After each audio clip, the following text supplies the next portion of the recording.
देखिएगा, हम लोग आधुनिक भारत शुरू किए थे और आधुनिक भारत में यूरोपीय कंपनियों का आगमन, अर्थात भारत विदेशी ताकतों, विदेशी कंपनियों का आगमन। ठीक, ध्यान से सुनिएगा। विदेशी कंपनियों का आगमन अगर बात करें तो सबसे पहले हम लोगों ने पुर्तगालियों को बुला लिया था। पुर्तगालियों के द्वारा उनकी स्थापना देखी गई कि पुर्तगालियों में सबसे पहले वास्को डिगामा आया। पुर्तगाली कंपनी का दूसरा गवर्नर बना जिसका नाम था अल्मीडा। पुर्तगाली कंपनी का तीसरा गवर्नर बना जिसका नाम था अल्बुकर्क। पुर्तगाली कंपनी का वास्तविक संस्थापक भी था अल्बुकर्क। अल्बुकर्क ने ही लड़ाई झगड़ा किया था और गोवा पर अधिकार कर लिया था। पुर्तगाली कंपनी पहली फैक्ट्री जो बनाई थी कोचीन, पुलिकट और सारे क्षेत्रों में बनाई थी। पुर्तगाली कंपनी का अंग्रेजों के साथ संघर्ष न होकर के बल्कि वैवाहिक संबंध स्थापित हुआ। पुर्तगाली महारानी कैथरीन ब्रेगेंजा का विवाह अंग्रेजी सम्राट चार्ल्स द्वितीय के साथ हुआ। तो इस प्रकार और ब्रिटेन दोनों एक दूसरे के साथ संबंध बना के रहना शुरू कर दिए। ठीक, 2 सेकंड का ब्रेक दीजिए, मैं आपको बताता हूँ फिर उसके आगे।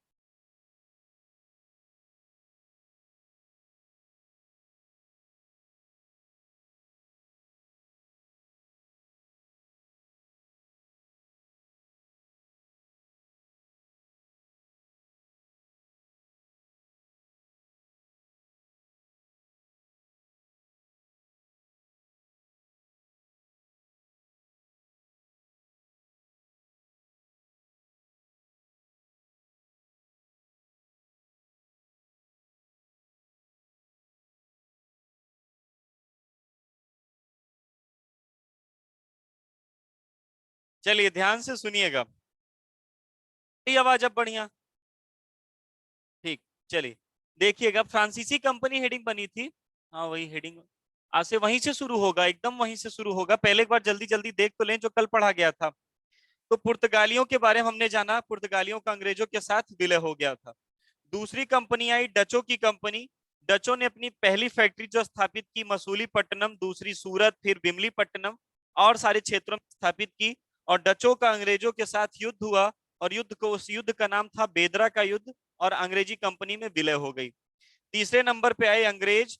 अंग्रेजों में सबसे पहला व्यक्ति जो भारत आया था वो उसका नाम था कैप्टन विलियम हॉकिंस, जो जहांगीर के दरबार में आया था। अंग्रेजी कंपनी से आने वाला दूसरा व्यक्ति कौन था? तो टॉमस रो था, जो भी जहांगीर के दरबार में, वो भी जहांगीर के ही दरबार में भारत आया था। अंग्रेजी कंपनी के बारे में पूरा पढ़ना है तो उसके आगे पढ़ेंगे ही अभी। फिर जानते हैं डेनिश कंपनी के बारे में। डेनिश वालों लोगों ने अपनी फैक्ट्री अलग अलग, खास तौर से सबसे पहले इन्होंने तंजावुर जो तमिलनाडु में पड़ता है और श्री रामपुर जो बंगाल में पड़ता है वहां पर इन्होंने अपनी फैक्ट्री बनाई थी। वहां पर इन्होंने अपनी फैक्ट्री बनाई थी। कमेंट देखते हैं, कमेंट झुक के क्या देखते हैं तो कमेंट देखते हैं। ठीक, ठीक। तो पुर्तगाली, डच, अंग्रेज और डेनिश और लास्ट में आए थे फ्रांसीसी। आज फ्रांसीसियों के बारे में पूरी कहानी चलेगी, ध्यान से सुनिएगा। आज फ्रांसीसियों के बारे में पूरी कहानी चलेगी, ध्यान से सुनिएगा। फ्रांसीसी, ध्यान से सुनिएगा, बोले शुरू करते हैं। अगर सबसे पहले फ्रांसीसी के बारे में बात करें तो ध्यान सुनिएगा। फ्रांसीसी कंपनी जो आई थी वो पहली बात थी कहाँ की थी? तो फ्रांसीसी कंपनी फ्रांस की थी, यानी फ्रेंच की थी, फ्रांस की थी। भारत में ये कब आए थे? तो सन 1664 के आसपास भारत में आए थे। अगर आपसे पूछ लिया जाए कि फ्रांसीसी कंपनी जब भारत आए तो फ्रांसीसी कंपनियों में जो व्यक्ति भारत पहली बार आया था, ध्यान से सुनिएगा, फ्रांसीसियों में जो व्यक्ति भारत सबसे पहले आया था उस व्यक्ति का नाम क्या था? Frank Caro. उस व्यक्ति का नाम क्या था? फ्रैंक कैरो नाम था उसका। और इन लोगों ने अपनी फैक्ट्री सबसे पहले कहां बनाई थी? इन लोगों ने सबसे पहले अपनी फैक्ट्री बनाई थी 1668 में। फ्रांसीसी कंपनी में आने वाला पहला व्यक्ति कौन था? फ्रैंक कैरो था। और फ्रैंक कैरो ने अपनी पहली फैक्ट्री कहां बनाई थी? तो फ्रैंक कैरो ने अपनी सबसे पहली फैक्ट्री बनाई कहां थी? तो उसका नाम था कहां का? सूरत। दूसरे नंबर पे इन लोगों ने जो अपनी फैक्ट्री बनाई तो 1669 में, 1669 में तुरंत आगे यानी दूसरे ही वर्ष इन्होंने अपनी फैक्ट्री बनाई थी कहां पर? मसूलीपट्टनम, जिसका नाम है मछलीपट्टनम। ठीक, मसूलीपट्टनम में इन्होंने अपनी दूसरी फैक्ट्री बनाई थी। फिर इसके बाद अगर आगे बढ़े तो ध्यान से सुनिएगा। आगे बढ़ते हैं। तो अगर आपसे पूछ लिया जाए कि अंग्रेजों का भारत में जो सबसे ज्यादा संघर्ष हुआ था व्यापार को लेकर के, ठीक, देखिएगा पूनम जी, टेट के बैच में तो बहुत कम क्वेश्चन आते हैं, लेकिन इसमें सारे बैच वाले मर्ज हैं और टेट का मैंने सिलेबस लगभग लगभग पूरा करवा दिया है। ठीक, पर्यावरण को लेकर के अगर हाँ कुछ चीजें हैं तो अभी साथ में आप पढ़ते रहिए, अगर कोई दिक्कत होती है तो फिर से शुरू किया जाएगा और चीजें रिवीजन आगे चल करके अलग होनी शुरू हो जाएंगी। ठीक, तो फ्रैंक कैरो फ्रांसीसी पहला व्यक्ति था जो भारत आया था।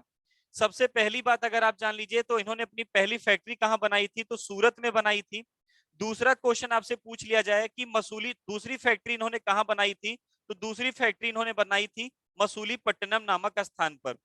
अगर आपसे दूसरा एक फ्रांसीसियों से पूछा जाने वाला जो दूसरा सबसे बढ़िया क्वेश्चन है, फ्रांसीसियों से जो पूछा जाने वाला दूसरा सबसे बढ़िया क्वेश्चन है, वो दूसरा क्वेश्चन ये है कि पौंडीचेरी की स्थापना किसने की थी। पौंडीचेरी की स्थापना किसने की थी, पौंडीचेरी की स्थापना किसने की थी, तो पौंडीचेरी की स्थापना की किसने थी, फ्रांसीसियों ने। पौंडीचेरी की स्थापना किसने की थी, तो फ्रांसीसियों ने की थी। दूसरा क्वेश्चन आपसे पूछ लिया जाए कि पौंडीचेरी की संस्थापक था कौन, उस व्यक्ति का नाम बताइए जिसने पौंडीचेरी की स्थापना की थी, तो उस व्यक्ति का नाम था फ्रांसिस मार्टिन। क्या नाम था उसका, फ्रांसिस मार्टिन। सबसे पहली बात, फ्रांसीसी भारत में कब आए थे, तो 1664 में। जो व्यक्ति पहली बार फ्रांसीसी कंपनी का नेतृत्व अर्थात फ्रांसीसी कंपनी को लीड करते हुए भारत लेकर आया था, वो व्यक्ति कौन था, फ्रैंक कैरो।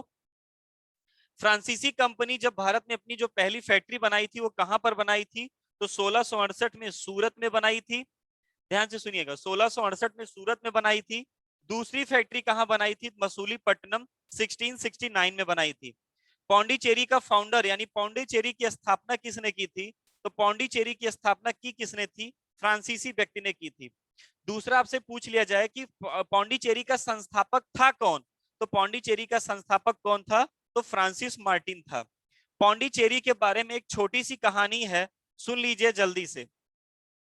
पौंडीचेरी भारत का इकलौता ऐसा केंद्र शासित प्रदेश है जिसके 4 जिले हैं। पौंडीचेरी भारत का इकलौता ऐसा केंद्र शासित प्रदेश है जिसके 4 जिले हैं और चारों जिले में कोई जिला दूसरे से सीमा नहीं बनाता है। चारों जिलों में कोई एक जिला दूसरे से सीमा नहीं बनाता है। क्यों नहीं बनाता है, ध्यान से सुनिएगा। ये राज्य है केरल। कौन सा, केरल। इसके ऊपर पड़ेगा ये कौन सा, तमिलनाडु। फिर इसके ऊपर अगर आपसे पूछ लिया जाए कौन सा पड़ेगा, आंध्र प्रदेश। भाषा के आधार पर गठित होने वाला पहला राज्य कौन सा था, आंध्र प्रदेश। चलिए, सबसे पहले जो पौंडीचेरी जो बना था वो तमिलनाडु में बना था और तमिलनाडु में जो पौंडीचेरी बना उसका नाम पहले था पुडुचेरी। लेकिन अगर पौंडीचेरी जो बना है उसका उसको कहा जाता है मुख्य। उसको क्या कहते हैं, मुख्य कहते हैं। दूसरे नंबर पे अगर आपसे बात कर ले, दूसरे नंबर पे यहाँ पर दूसरा पौंडीचेरी का जिला है जिसका नाम है कराईकल। क्या नाम है उसका, कराईकल। और ये भी कौन सा जिला है, पौंडीचेरी का ही जिला है। तीसरे नंबर पे आंध्र प्रदेश में एक पौंडीचेरी है जिसका नाम है यनम। ये भी पौंडीचेरी का जिला है लेकिन किस राज्य में स्थित है, आंध्र प्रदेश में। और पौंडीचेरी का जो चौथा जिला है वो कौन सा है, माहे। कौन सा नाम है उसका, माहे। और माहे भी किसका जिला है, पौंडीचेरी का, लेकिन किस राज्य की सीमा में है, केरल। Very good. से देखिएगा, अच्छा कुछ लोग इसको नहीं समझ पाते हैं कि क्यों ऐसा। जैसे हम स्कॉलर्स में हैं, अभी स्कॉलर से जुड़े हैं। अब स्कॉलर्स जो कोचिंग है वो कोचिंग अपनी कहाँ पर है, प्रतापगढ़ में। अब प्रतापगढ़ से अगर ये कोरोना पेंडेमिक नहीं आया होता तो प्रतापगढ़ से और जगह भी जाती, अगर भगवान सब कुछ सही करेंगे तो और जगह भी जाएंगी ये ब्रांचें इसकी। तो लेकिन अगर प्रतापगढ़ से इसकी ब्रांच, जैसे ये भी प्रतापगढ़ में है और प्रतापगढ़ से मान लेते हैं सुल्तानपुर अगर गई, तो सुल्तानपुर केवल जगह बदलेगा, नाम तो स्कॉलर्स ही रहेगा। अगर इलाहाबाद में गई तो केवल जगह बदलेगी, नाम तो स्कॉलर्स ही रहेगा। अगर ये कोचिंग बनारस गई तो नाम तो स्कॉलर्स ही रहेगा, बस जगह बदलेगी। सेम उसी प्रकार से अगर बात कर लें, ध्यान से सुनिएगा, सेम उसी प्रकार से अगर बात कर लें, ठीक, सेम उसी प्रकार से अगर बात कर लें, पौंडीचेरी फ्रांसीसियों की कॉलोनी थी और उससे उनको जब फायदा हो रहा था तो जहां जहां पर पौंडीचेरी की स्थापना हुई, बस केवल राज्य क्षेत्र बदले थे। ठीक, जब क्षेत्र केवल बदले थे तो क्षेत्र बदलने के कारण बस केवल इसका नाम अलग हुआ, बाकी ये सब पौंडीचेरी के ही हैं। तो पौंडीचेरी का संस्थापक कौन थे? फ्रांसीसी लोग थे। पौंडीचेरी की स्थापना जिस व्यक्ति ने की थी वो कौन सा व्यक्ति था? तो फ्रांसिस मार्टिन। पौंडीचेरी वर्तमान समय में कितने भागों में विभक्त है? तो चार। चारों के नाम इस प्रकार से दिए गए हैं। अगर क्वेश्चन आपसे पूछ लिया जाए कि वह कौन सा ऐसा राज्य है जहां पर पुर्तगालियों के अवशेष अभी भी मिलते हैं, वह कौन सा ऐसा राज्य है जहां अभी तक पुर्तगालियों के अवशेष मिलते हैं? नाम बताइए। वह कौन सा ऐसा राज्य है जहां आज तक पुर्तगालियों के अवशेष मिलते हैं? वो है, वेरी गुड, गोवा। वो कौन सा है? गोवा। और वो कौन सा ऐसा क्षेत्र है जहां पर पौंडीचेरियों के सॉरी वह कौन सा ऐसा क्षेत्र है जहां फ्रांसीसियों के अवशेष मिलते हैं? फ्रांसीसियों के अवशेष जहां मिलते हैं वो कौन सा होगा? पौंडीचेरी। Very good. फ्रांसीसियों का अवशेष पूछेगा तो पौंडीचेरी। हेडिंग बना रहे हैं आप लोग, फ्रांसीसी कंपनी का आगमन। तो 2 पॉइंट लिखिएगा आगे, 2 पॉइंट लिखिए तब मैं बताऊं। लिखिएगा, बोले, लिखिएगा। फ्रांसीसी कंपनी, फ्रांसीसी कंपनी 1664 में फ्रैंक कैरो के नेतृत्व में भारत आई। फ्रैंक कैरो 1674 में, सॉरी 1664 में फ्रैंक कैरो के नेतृत्व में भारत आई।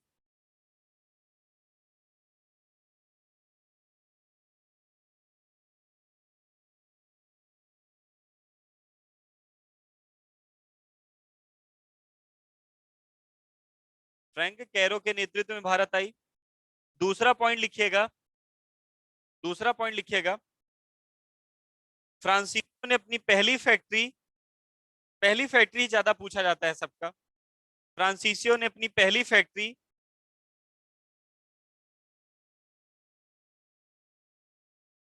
1668 में, 1668 में सूरत,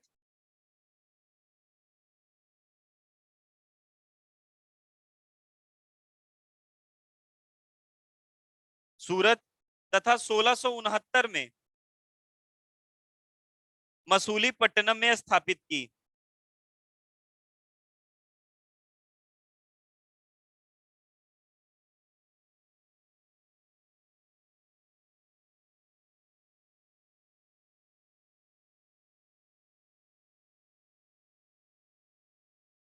फिर से लिखिएगा। फ्रांसीसी कंपनी 1664 में फ्रैंक कैरो के नेतृत्व में भारत आई। दूसरा पॉइंट, इन्होंने अपनी पहली फैक्ट्री 1668 में सूरत तथा 1669 में 1669 में मसूलीपट्टनम में स्थापित की। मसूलीपट्टनम में स्थापित की। दूसरा पॉइंट या जो भी अगला पॉइंट होगा लिखिएगा। पौंडीचेरी की स्थापना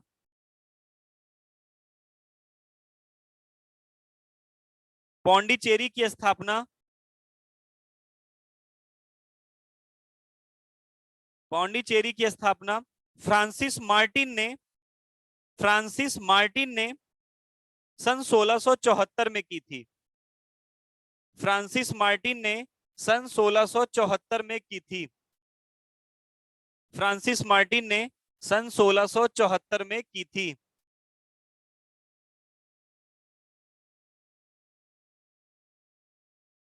जो कि इस प्रकार से है, जो कि 1674 में की थी, जो कि इस प्रकार से है। अगर आप बनाना चाहें तो बना ले। तमिलनाडु में पड़ेगा पौंडीचेरी मुख्य और कराईकल, आंध्र प्रदेश में पड़ेगा यनम और केरल में पड़ेगा माहे।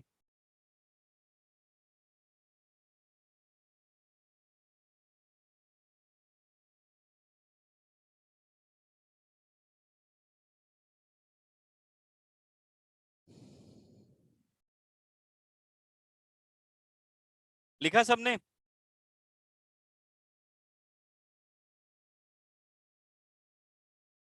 लिखा सबने ना? क्लियर नहीं दिख रहा है? क्लियर आप ऐसे लिख लो, तमिलनाडु में पड़ेगा पौंडीचेरी मुख्य और कराईकल। मैं बड़ा सा लिख देता हूं इसको। क्लियर कैसे दिखेगा?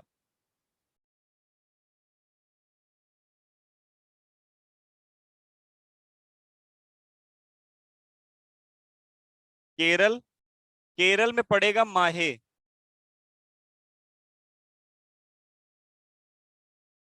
तमिलनाडु, तमिलनाडु में पड़ेगा पौंडीचेरी मुख्य, जो मेन था। दूसरा क्या रहेगा यहाँ पर? कराईकल,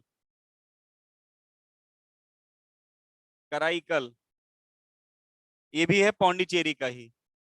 और चौथा क्या रहेगा आंध्र प्रदेश में? ये रहेगा यनम, ये भी पौंडीचेरी का ही जिला है।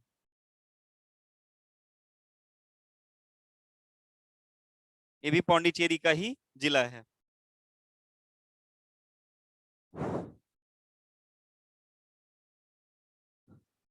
नहीं बैठेंगे भैया।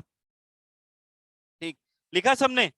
चलिए अगला पॉइंट लिखिएगा, अगला पॉइंट लिखते हैं। एक छोटा सा पॉइंट लिखिएगा कि भारत में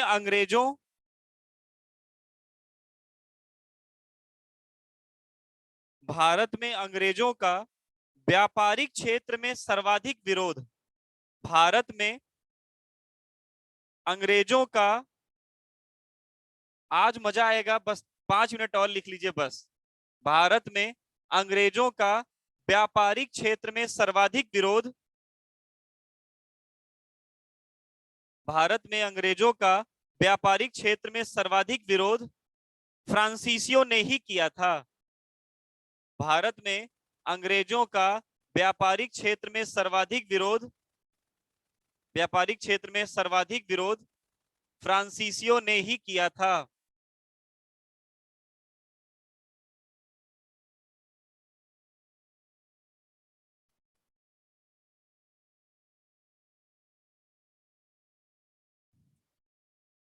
व्यापारिक क्षेत्र में सर्वाधिक विरोध किसने किया था?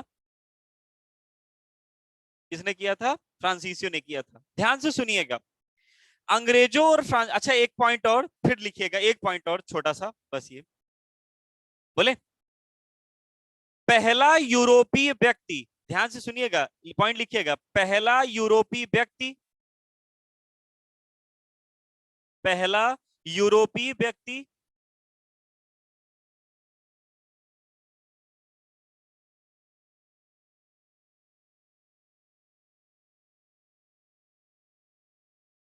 पहला यूरोपीय व्यक्ति, पहला यूरोपीय व्यक्ति जिसने व्यापार के साथ साथ, पहला यूरोपीय व्यक्ति जिसने व्यापार के साथ साथ भारत की राजनीतिक स्थिति में भी,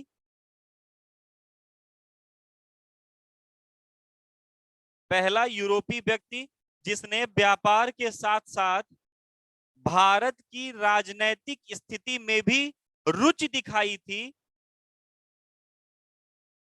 भारत की राजनीतिक स्थिति में भी रुचि दिखाई थी, वह व्यक्ति फ्रांसीसी गवर्नर डुप्ले था। वह व्यक्ति फ्रांसीसी गवर्नर डुप्ले था। वो व्यक्ति फ्रांसीसी गवर्नर डुप्ले था। यानी जो ऐसे हर कंपनी के गवर्नर होते हैं वैसे पुर्तगाली, सॉरी, फ्रांसीसी कंपनी का भी गवर्नर था। और फ्रांसीसी गवर्नर, जो कंपनी का गवर्नर था डुप्ले, ये पहला यूरोपीय, यानी जो पांचों कंपनियां आई थी, अंग्रेज भी पहले राजनीति नहीं जानते थे, राजनीति करना नहीं चाहते थे, लेकिन उन सब को राजनीति सिखाने वाला व्यक्ति कौन था कि भारत में व्यापार के साथ साथ यहाँ अधिकार भी करना चाहिए, उसको बात को सिखाने वाले व्यक्ति कौन था? डुप्ले था। कौन था? डुप्ले था। वेरी गुड, आगे बढ़े। डुप्ले था। अब सुनिएगा, आप हेडिंग बना दीजिएगा, आंग्ल फ्रांसीसी संघर्ष। आंग्ल फ्रांसीसी, आंग्ल का मतलब होता है अंग्रेज। आंग्ल का मतलब क्या होता है, जिसको इंग्लिश में बोला जाता है, अगर इंग्लिश में लिखें तो इसको एंग्लो फ्रेंच स्ट्रगल बोल सकते हैं, तो इसको हिंदी अंग्रेज को क्या बोलते हैं? आंग्ल। तो लिखिएगा आंग्ल फ्रांसीसी संघर्ष, तो अंग्रेजों और फ्रांसीसियों का मुकाबला 3 बार हुआ था। कर्नाटक का प्रथम युद्ध, अगर आपसे कभी कर्नाटक का युद्ध की बात करें तो इसका मतलब समझ जाइएगा अंग्रेजों और फ्रांसीसियों के बीच में, क्योंकि लड़ाई का जो मैदान था वो कर्नाटक का ही मुख्य कारण था। वो बहुत बड़ी कहानी है, आप उनको कहानियों को नहीं जानना है, क्योंकि आपको कौन सा मेंस देना है इससे। ठीक, वनडे एग्जामिनेशन में आपको यही सब पूछा जा सकता है, मेन मेन पॉइंट जानते रहिएगा। सबसे पहले कर्नाटक का प्रथम युद्ध, दूसरा कर्नाटक का द्वितीय युद्ध, और तीसरा कर्नाटक का तृतीय युद्ध, का तृतीय युद्ध। ये 3 बार युद्ध लड़े गए थे।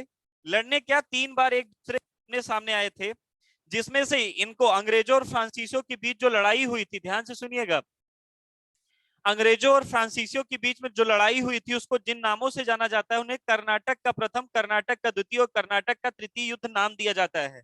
सब पहले अगर बात कर ले, ध्यान से सुनिएगा, सबसे पहले अगर बात कर ले तो पहला वाला युद्ध का एक और नाम है। उस पहले वाले युद्ध का नाम क्या है, तो सेंट थोमे का युद्ध।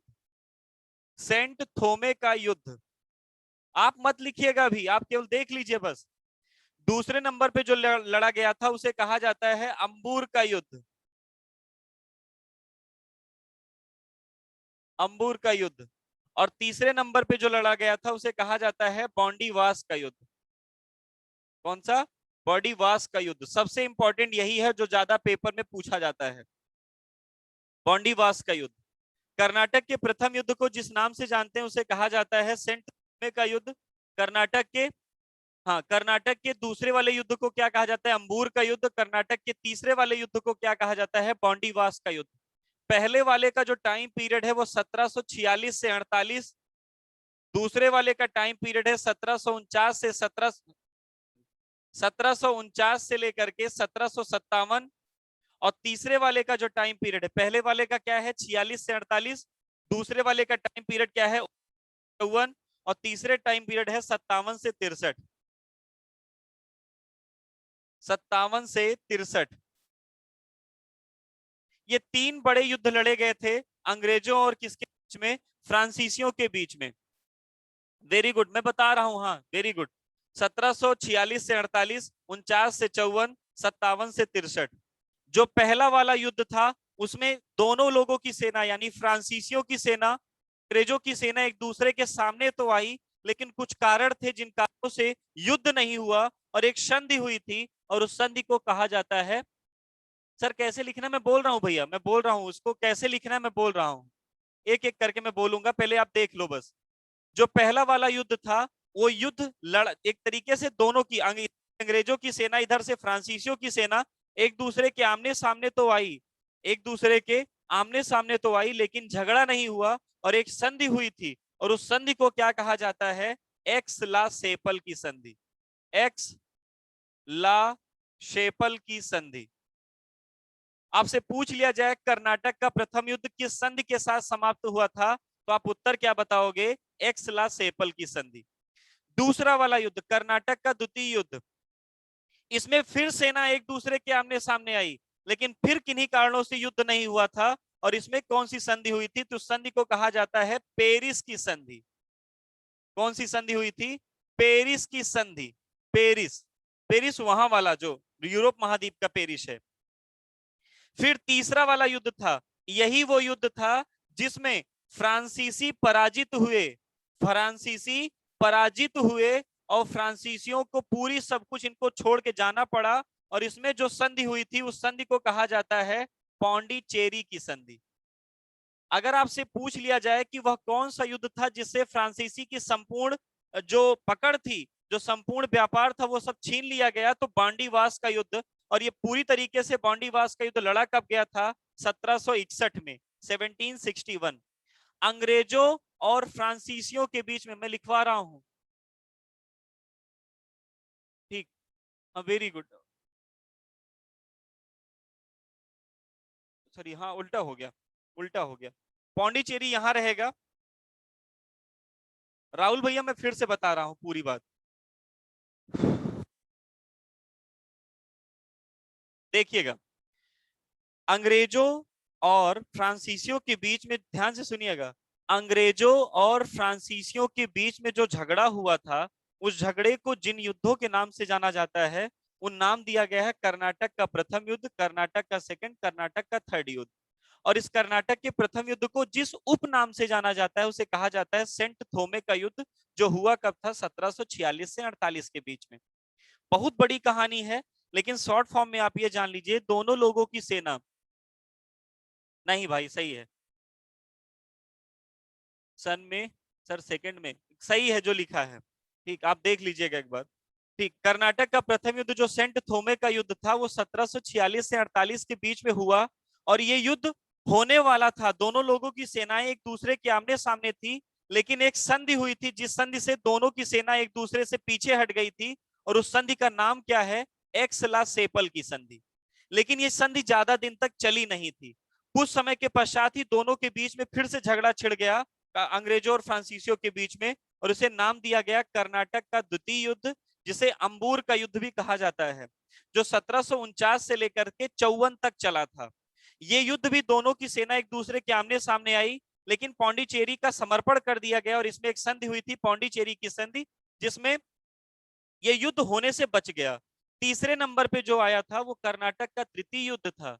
हाँ, कर्नाटक का तृतीय युद्ध था, और कर्नाटक के तृतीय युद्ध को बांडीवास का युद्ध कहा जाता है। यही वो युद्ध था जिसमें फ्रांसीसी पूर्ण रूप से पराजित हुए थे, और एक संधि हुई थी, पेरिस की संधि। और इसी संधि के बाद फ्रांसीसी कंपनी का व्यापार पूर्ण रूप से खत्म हो गया था, केवल एक क्षेत्र को छोड़कर, पौंडीचेरी। समझ पाए कि नहीं? मैं एक एक करके पॉइंट लिखवा रहा हूं आपको, मैं एक एक करके पॉइंट लिखवा रहा हूं आपको, लिखिएगा, शुरुआत करते हैं। बोले?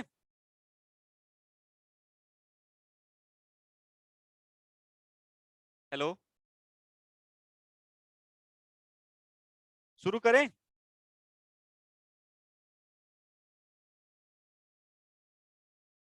लिखिएगा,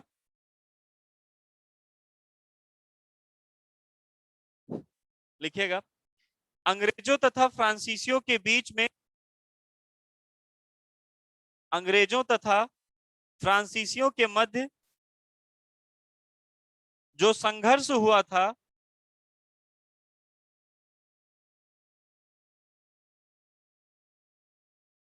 उसे कर्नाटक के युद्ध के नाम से जाना जाता है।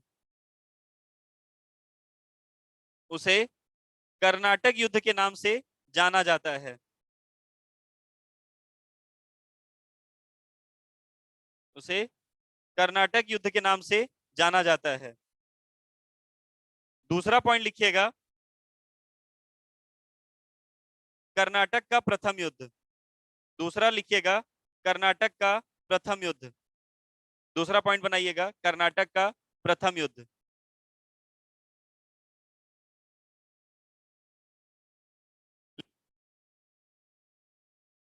कर्नाटक का प्रथम युद्ध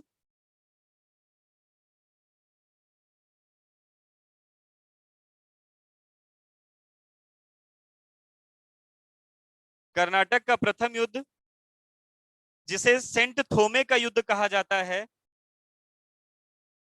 से लिख लीजिए पॉइंट ये, कर्नाटक का प्रथम युद्ध जिसे सेंट थोमे का युद्ध कहा जाता है, जिसे सेंट थोमे का युद्ध कहा जाता है, 1746 से 48 के मध्य लड़ा गया। 1746 से 48 के मध्य लड़ा गया।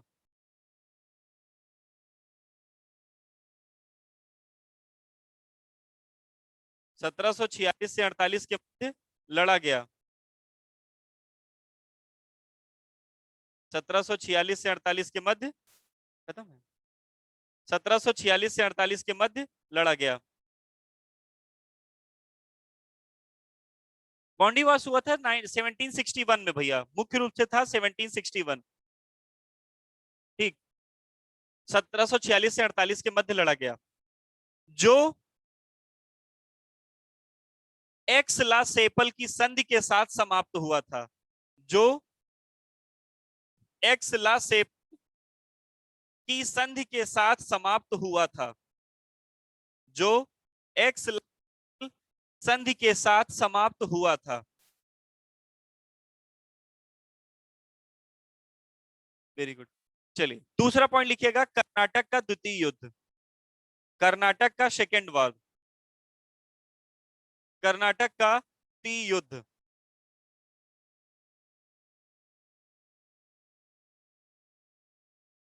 कर्नाटक का द्वितीय युद्ध।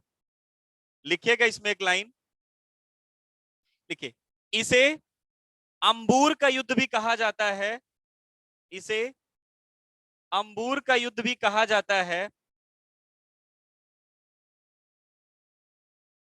जो 1749 से 54 के मध्य लड़ा गया, जो 1754 सॉरी 1749 से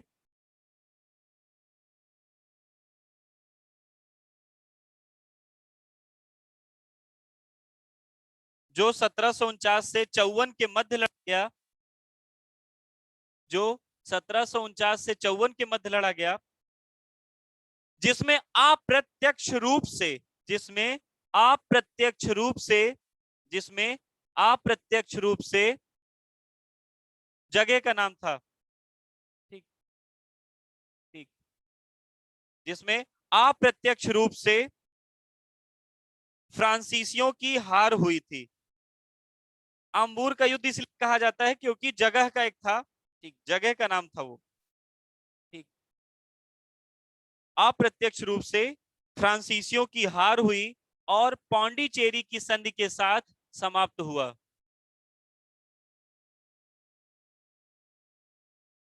पता है राहुल भाई, लेकिन अब उस टॉपिक को अगर छेड़ेंगे तो बहुत लंबा खींचेगा फिर तो। अनवरुद्दीन, इन सब का नाम सुनेंगे, कर्नाटक के नवाब का, तो बड़े नाम हो जाएंगे, कंफ्यूजन क्रिएट हो जाएगी और उससे क्वेश्चन बहुत कम आते हैं, ना के बराबर आते हैं। तो जहां से है क्वेश्चन वहां से ज्यादा बढ़िया से देख लीजिए। आप पेपर कभी भी घटना चक्र उठा के देखेंगे, इन्हीं सबसे रहता है पॉइंट, उस अनवरुद्दीन और सेन बहुत कम रहते हैं। ठीक, लिखिएगा, अप्रत्यक्ष रूप से फ्रांसीसियों की हार हुई, फ्रांसीसियों की हार हुई तथा पौंडीचेरी की संधि के साथ समापन हुआ, तथा पौंडीचेरी की संधि के साथ समाप्त हुआ। नहीं, 49 से 54 लिख लो आप, 49 से 54, 57 से 63 तीसरा वाला है।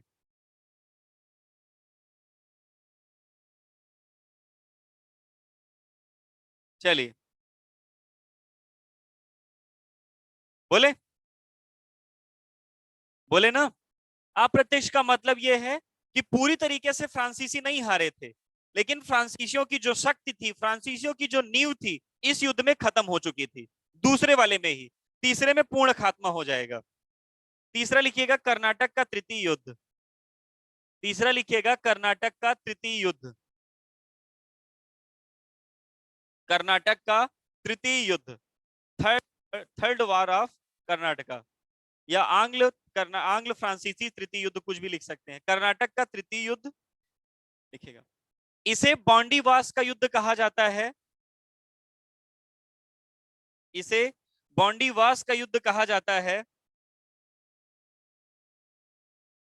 इसे बॉन्डीवास का युद्ध कहा जाता है।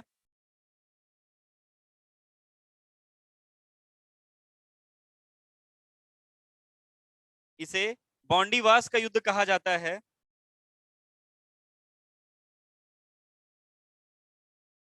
जो 1757 से 63 के मध्य लड़ा गया था, जो 1757 से 63 के मध्य लड़ा गया था,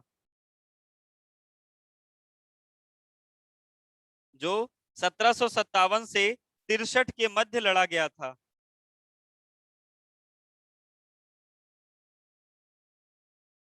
63 के मध्य लड़ा गया था। इस युद्ध में फ्रांसीसी कंपनी पूर्ण रूप से खत्म हुई, इस युद्ध में फ्रांसीसी कंपनी पूर्ण रूप से खत्म हुई, फ्रांसीसी कंपनी पूर्ण रूप से खत्म हुई, फ्रांसीसी कंपनी पूर्ण रूप से खत्म हुई तथा पेरिस की संधि के साथ समापन हुआ, तथा पेरिस की संधि के साथ समापन हुआ, तथा पेरिस की संधि के साथ समापन हुआ।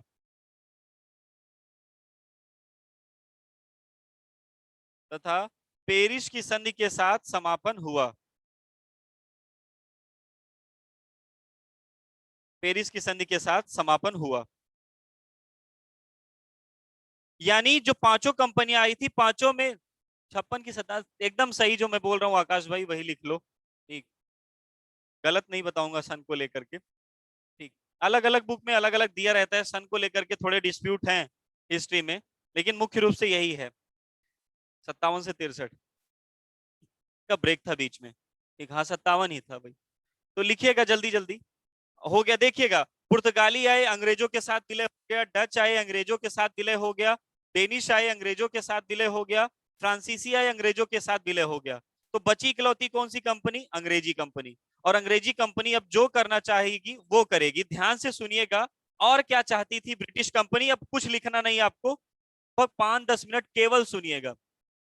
ठीक, अभी आगे भी होगी पेरिस, राहुल भैया आगे भी होगी। ठीक, ठीक। संधि का मतलब ये होता है समझौता, संधि का मतलब ये होता है समझौता। ठीक, देखिएगा एक बार इधर देख लीजिएगा, छोटी सी हेडिंग बनाइएगा, छोटी सी हेडिंग बनाइए, छोटी सी क्या, एक बढ़िया हेडिंग बनाइएगा कि क्षेत्रीय राज्यों का उदय तथा अंग्रेजों का विस्तार। छोटी सी हेडिंग बनाइएगा, मुगल साम्राज्य के पतन के बाद, मुगल साम्राज्य के पतन के बाद क्षेत्रीय राज्यों का उदय, मुगल साम्राज्य के पतन के बाद क्षेत्रीय राज्यों का उदय तथा अंग्रेजों का विस्तार। मजा आएगा आपको यह पढ़ने में।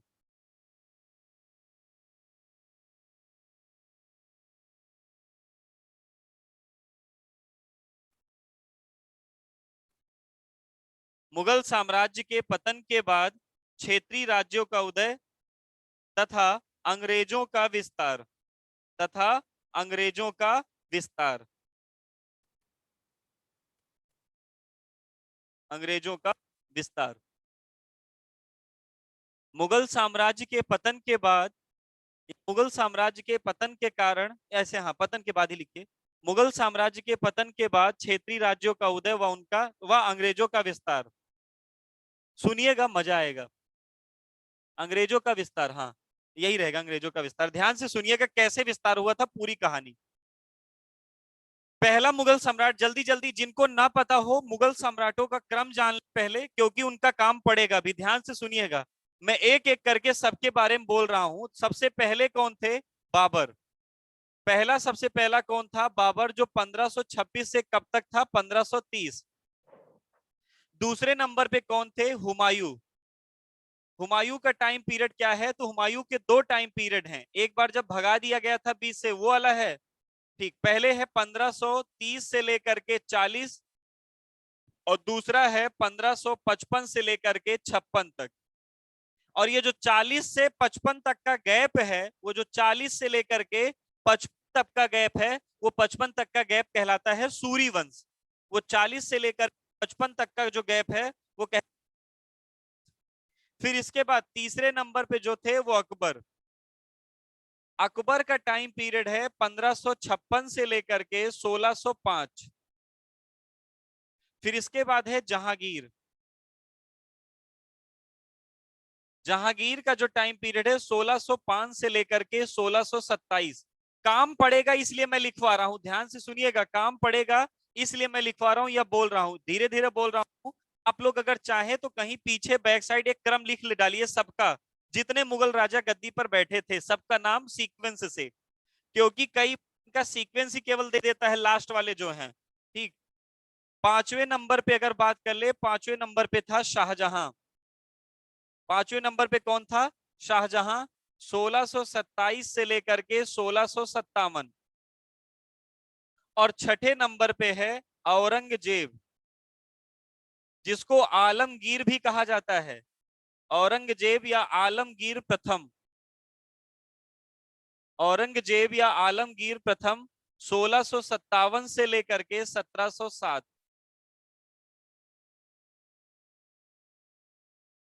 काम पड़ेगा इसलिए लिख रहे हैं। ठीक, बाबर, हुमायूं, अकबर, जहांगीर, शाहजहां, औरंगजेब, ये तो सबको पता रहता है। अब इसके बाद वाले ही कहानी है। औरंगजेब तक तो पूरा सब कुछ पकड़ में रहा ही था, अर्थात पूरा मजबूती से भारत मुगलों के चंगुल में रहा ही था। लेकिन औरंगजेब के बाद, अब ध्यान से सुनिएगा, इसी के बाद आपको लिखना था, ठीक, अब ध्यान से सुनिएगा, बोले चलिए। इतने तक को तो कहा जाता है मुगलों का स्वर्णिम युग, और इनके बाद आता है उत्तरवर्ती मुगल सम्राट। उत्तरवर्ती मुगल सम्राट का मतलब यह है जिनके हाथ, जिनके शासन काल के दौरान छोटे छोटे क्षेत्र अलग होते चले जा रहे थे। सबसे पहले नंबर पे आता है, उसका नाम क्या था, बहादुर शाह, जिसका नाम क्या है, जिसका नाम क्या है, बहादुर शाह प्रथम, यानी क्रम में देखा जाए तो सातवां था, जो 1707 से लेकर के 1712 तक शासन किया था। इसे ही शाह ए बेखबर कहा जाता है, या इसे ही शहजादा मुअज्जम कहते हैं। इनके बाद था, यानी इनके बाद 8वें नंबर पे था जहांदार शाह। कौन था, जहांदार शाह। इनका काम पड़ेगा, इसलिए मैं एक करके लिख रहा हूं सबका, जो 1712 से 1713 तक थे, 1712 से 1713। फिर इसके बाद है 9वें नंबर पे फर्रुख शियर। फर्रुख शियर, घृणित कायर, फर्रुख शियर 1713 से 19, 1713 से 19। जब मुगलों का पढ़ेंगे तो इनका क्रम भी यानी की ट्रिक के साथ पढ़ा जाए।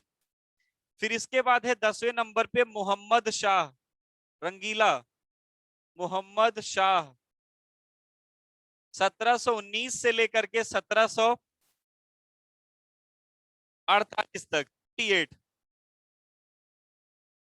फिर इसके बाद 11वें नंबर पर अहमद शाह, अहमद शाह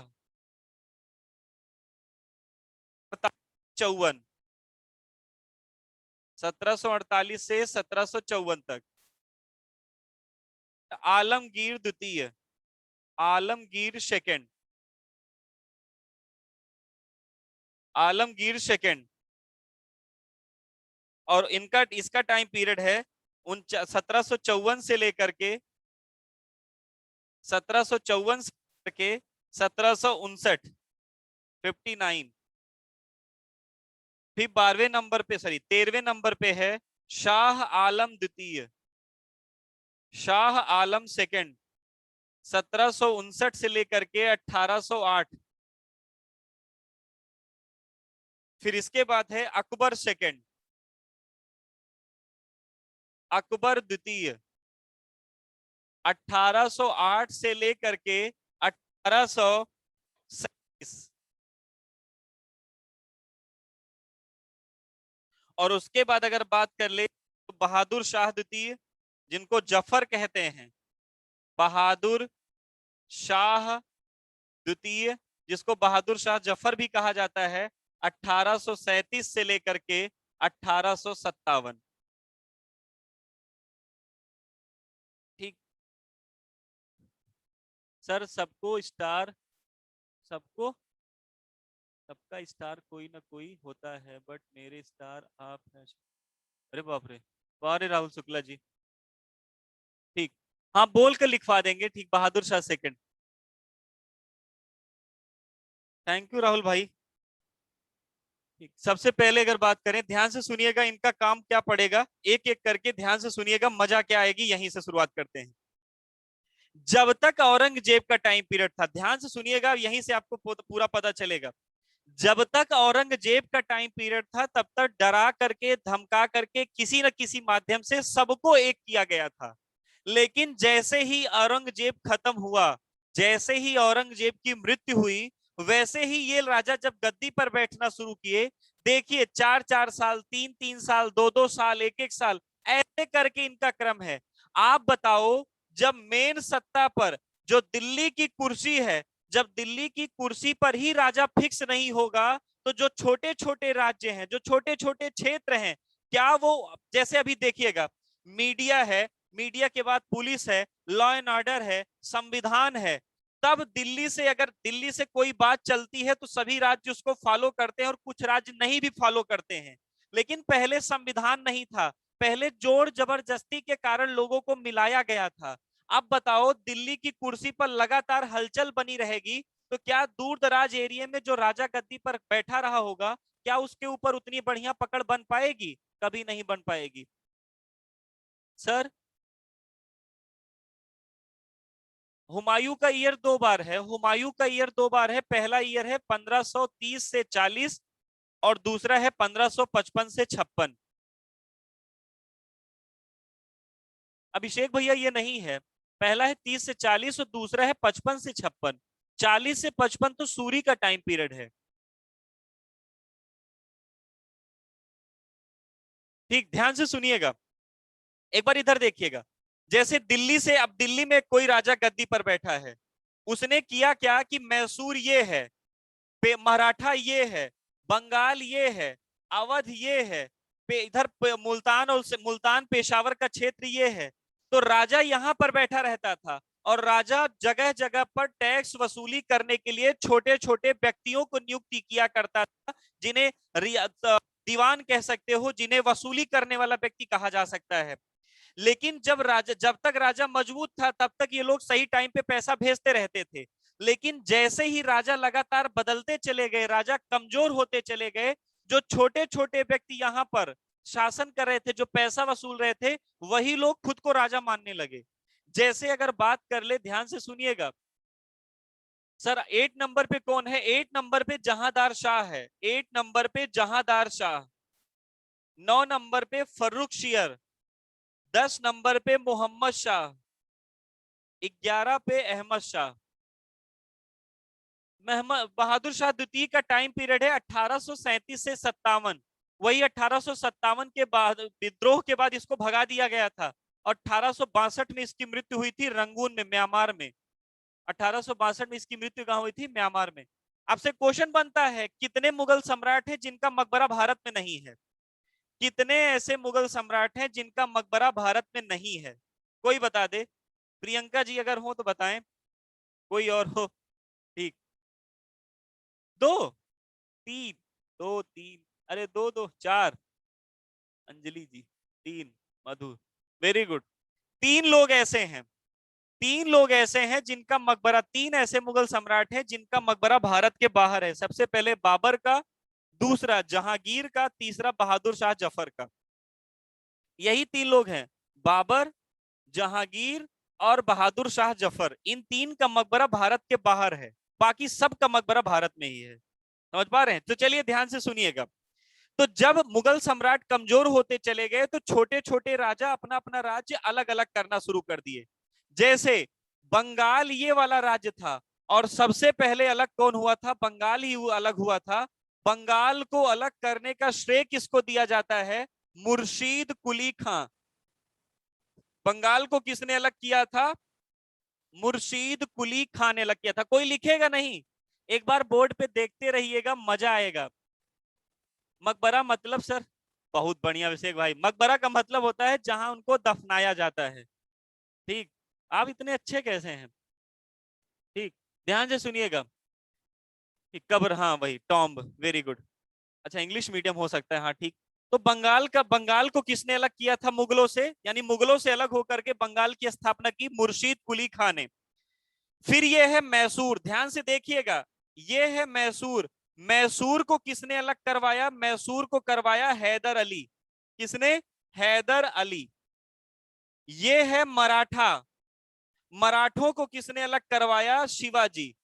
मराठों को किसने अलग किया? शिवाजी ने। ठीक, हैदराबाद बीच में पड़ता है। हैदराबाद को किसने अलग किया? तो हैदराबाद को अलग किया था निजाम, जिनका नाम था निजाम उल मुल्क आशफ जहां, इनका पूरा नाम था। शॉर्ट फॉर्म में मैं लिख देता हूं निजाम। राजपूतों को किसने अलग किया? तो सवाई जय सिंह ने, सवाई जय सिंह ने। यानी जैसे ही मुगलों की पकड़ कमजोर होती चली गई, वैसे ही छोटे छोटे राजा अपने अपने क्षेत्रों को अलग करना शुरू कर दिए। राजपूत किसने अलग किया था? मिर्जा राजा सवाई जय सिंह। ये वही सवाई जय सिंह है जिन्होंने दिल्ली और जयपुर में जंतर मंतर की स्थापना की थी। ये वही सवाई जय सिंह है जिन्होंने दिल्ली और जयपुर में जंतर मंतर की स्थापना की थी। जयपुर शहर को बसाया था। कई सारे पॉइंट हैं इनसे, राजपूतों से, सॉरी सवाई जय सिंह से। अवध को किसने अलग किया था? अवध को अलग किया था शाह आदत खां ने। किसने? शाह आदत खां ने। यानी जैसे ही मुगलों की पकड़ कमजोर होती गई, वैसे ही छोटे छोटे क्षेत्र अलग चले गए। जैसे बंगाल अलग हो गया, मैं बोल भी रहा हूं श्रद्धा जी इसीलिए। ठीक, ठीक, ध्यान से सुनिएगा। ठीक, बंगाल अलग हो गया। बंगाल को किसने अलग किया? मुर्शीद कुली खान ने। मैसूर को किसने अलग किया? हैदर अली ने। हैदराबाद को किसने अलग किया? निजाम ने। मराठों को किसने अलग किया? शिवाजी ने। राजपूतों को किसने अलग किया? सवाई जय सिंह ने। अवध को किसने अलग किया? शाह आदत खान ने। और पंजाब को किसने अलग किया? तो पंजाब को अलग किया था, शुरुआत में तो सिख गुरु थे, लेकिन आगे चल करके बंदा बहादुर और कई सारे राजा रणजीत सिंह, कई सारे लोग थे, तो सिख गुरुओं ने।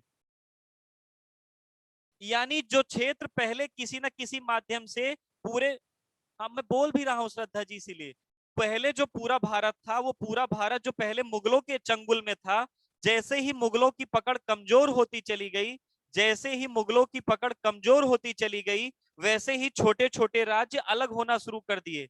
जैसे बंगाल अलग हुआ, मुर्शीद कुली खां, ये सारे। जब तक, ध्यान से सुनिएगा, अब जब तक हम लोग मुट्ठी में रहते हैं, जब तक पकड़ मजबूत रहती है, तब तक कोई आक्रमण करने आएगा तो आक्रमण नहीं कर सकता है। लेकिन जब हम टूट गए थे, छोटे छोटे अलगाव हमारे अंदर हो गए थे, उधर तो अंग्रेजों ने सबको हरा दिया ही था, व्यापार के साथ साथ वो राजनीति भी जान गए थे। जैसे ये क्षेत्रों को उन्होंने अलग अलग देखा, तो एक एक क्षेत्र पर कब्जा करना शुरू किया। वो किसी, चाहे लड़ाई के माध्यम से, चाहे बल के माध्यम से, चाहे टैक्स को लेकर के, चाहे धन के माध्यम से, चाहे आपस में लड़वा करके, किसी न किसी माध्यम से अंग्रेजों ने सब पर अधिकार कर लिया। और अगर अंग्रेज, ध्यान से सुनिएगा, अंग्रेज अधिकार न कर पाते अगर ये सारे लोग आपस में एक रहे होते। एक बार अलग हुआ था तो इस्लामिक का आक्रमण हुआ था, जब फिर अलग हुआ तो अंग्रेजों ने चंगुल अपना बनाना मजबूत कर दिया। अंग्रेजों ने सबसे पहले किस क्षेत्र पर कब्जा किया था? बंगाल पर। और अंग्रेजों ने बंगाल पर कब्जा किन दो युद्धों से किया था? पहला प्लासी का युद्ध, दूसरा बक्सर का युद्ध। पहला प्लासी का युद्ध, दूसरा बक्सर का युद्ध। अरे पहला प्लासी का युद्ध, दूसरा बक्सर का युद्ध। पहला, आपने हेडिंग बनाई है कि नहीं? हेडिंग क्या बनाए हैं कि मुगल सम्राट की कमजोर पकड़ के कारण क्षेत्रीय राज्यों का उदय तथा अंग्रेजों का विस्तार ना।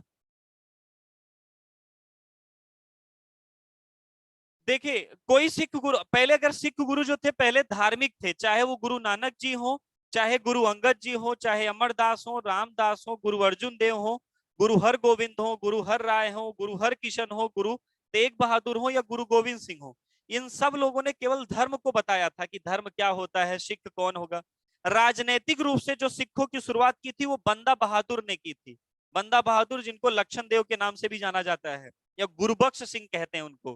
ठीक, हाँ मैं सब कुछ लिखवाऊंगा, सब कुछ लिखवाऊंगा भैया, काहे आप चिंता कर रहे हैं। ये समझ पाए कि नहीं?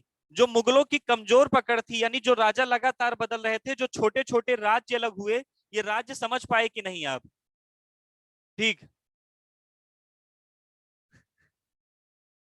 11 नंबर पे कंचन जी लिखा है अहमद शाह, 1748 से 1754। इतना आप समझ पाए कि नहीं, क्यों अलग, कैसे अलग हुए थे?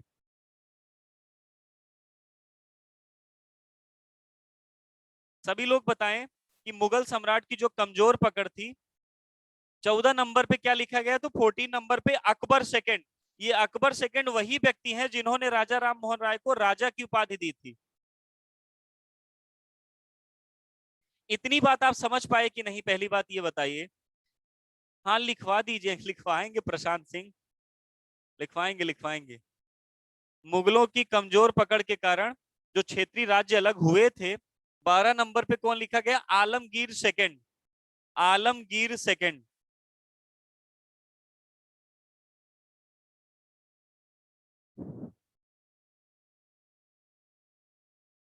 इतना आया ना? राज्य जो अलग हुए थे सुधा जी, एक एक करके मैं बता रहा हूं आपको, मैं लिखवाऊंगा भी, इनके शासकों के बारे में लिखवाऊंगा, किसने क्या काम किया था, कैसे लड़ाई हुई थी, लड़ाई का कारण क्या था, अंतिम कौन है। हाँ, मैप रिपीट कर देता हूं, मैं मैप रिपीट कर दे रहा हूँ ओप्पो। ठीक, देखिएगा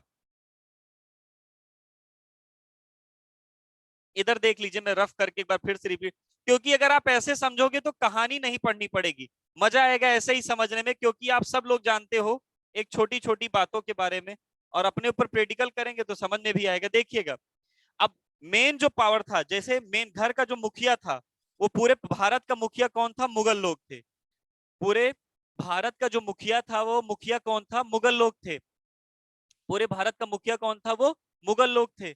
अब मुगलों की जब पकड़ कमजोर होती चली गई, क्योंकि मुगलों से हम लोग अलग होना चाहते थे, क्योंकि औरंगजेब ने धर्म को आधार बनाकर शासन किया, और औरंगजेब की मृत्यु के बाद किसी और ने उतना बढ़िया शासन चला नहीं पाया, तो लगातार क्षेत्र अलग होना शुरू कर दिए।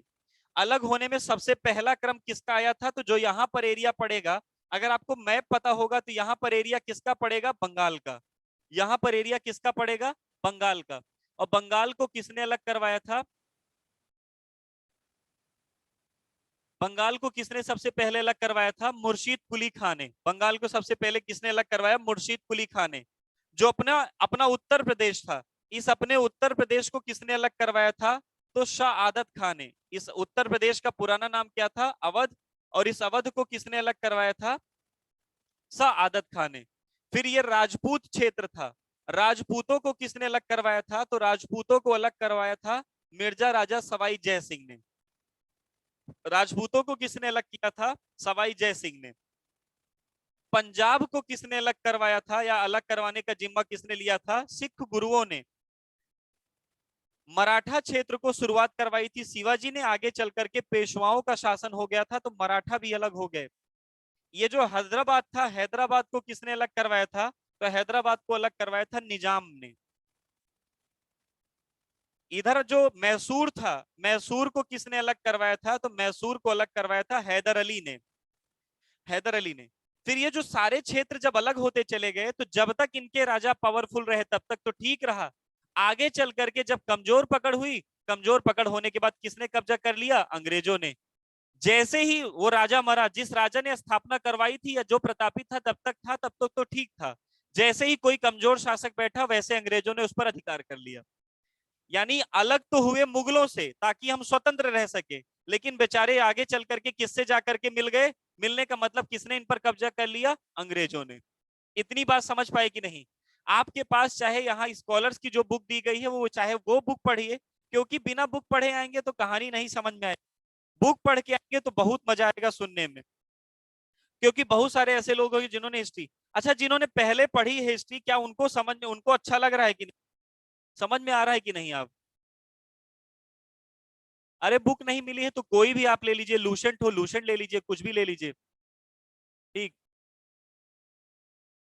मैसूर के नीचे कुछ नहीं लिखा, मैसूर तो सबसे नीचे है, मैसूर के ऊपर निजाम लिखा है। ठीक।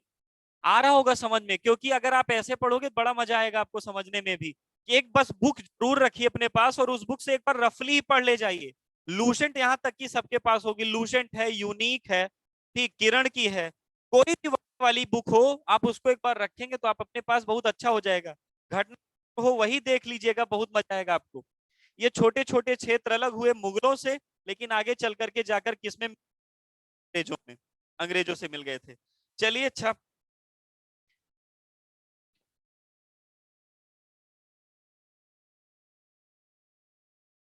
हो तो क्वेश्चन पूछ ले, किसी कोई क्वेश्चन हो तो क्वेश्चन पूछ ले वो। अलग करने वालों का नाम अलग अलग से ऐसे बताएंगे तो फिर भूल जाएंगे अपनी भैया, तो अलग से जब लिखवाना शुरू करेंगे तब बताएंगे फिर उसको। ठीक, एक एक करके मंडे से लिखवाना शुरू करेंगे, फिर सबको बताएंगे। समझ पाए? क्वेश्चन जिसका हो जो पूछ लीजिए, क्वेश्चन किसी का हो। सर जंतर मंतर, जंतर मंतर एक स्थान है, एक प्लेस है, एक जंतर मंतर एक स्थान है, एक जगह है। जैसे दिल्ली में आप देखोगे, आप पता होगा ये जो जब सवाई जय सिंह था, वो खगोलीय गणनाएं करने में बड़ा शौकीन रखता था, खगोल एस्ट्रोनॉमिकल गणनाओं को करता था ये। तो इसीलिए जंतर मंतर नहीं, जंतर मंतर तो प्रियंका जी दो ही जगह हैं, लेकिन इसने जो टेबल बनवाई थी, जैसे वेदशाला जिसको बोलते हैं, वो 5 जगह थी। उज्जैन था, जयपुर था, दिल्ली था, काशी था, और ये मथुरा, 5 जगहों पर इसने बनाया था। बक्सर का वार कब हुआ था? तो 64 में, 1764 में।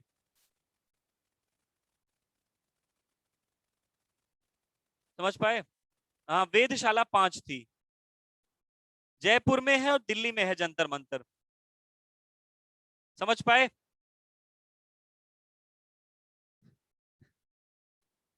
सर एक बार यूरोपीय लोगों के आगमन और व्यापार के सीक्वेंस फिर से बता दीजिएगा। पक्का बता देंगे ओरल। ओरल पहले देखिएगा, बताया तो था अभी।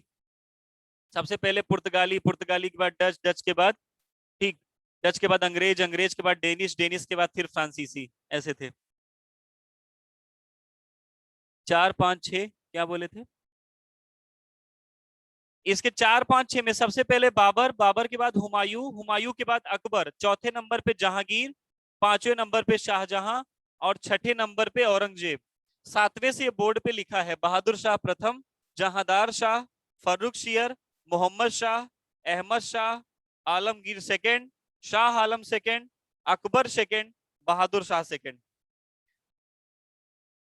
वारेन हेस्टिंग का बंगाल का गवर्नर नियुक्त किया गया था 1773 के रेगुलेटिंग एक्ट के अनुसार, 1773 के रेगुलेटिंग एक्ट के अनुसार, यानी 1773 में। ठीक, चलिए आज के लिए बस इतना ही। शेष हम लोग मिलेंगे नेक्स्ट क्लास में जब भी होगी, फिर आगे हम लिखवाना शुरू करेंगे। आप लोग जरूर रखिएगा अपने पास, अगर कोई क्वेश्चन होगा तो माइक हटवा दिया, मतलब माइक को ऑफ नहीं, जो ऑफ है उसको ऑन करवा दिया जाएगा आपका, तो आप क्वेश्चन पूछ सकेंगे। क्वेश्चन लिखे रहिएगा जितना टॉपिक आप पढ़े हैं। ठीक, आज के लिए बस इतना ही। Thank you.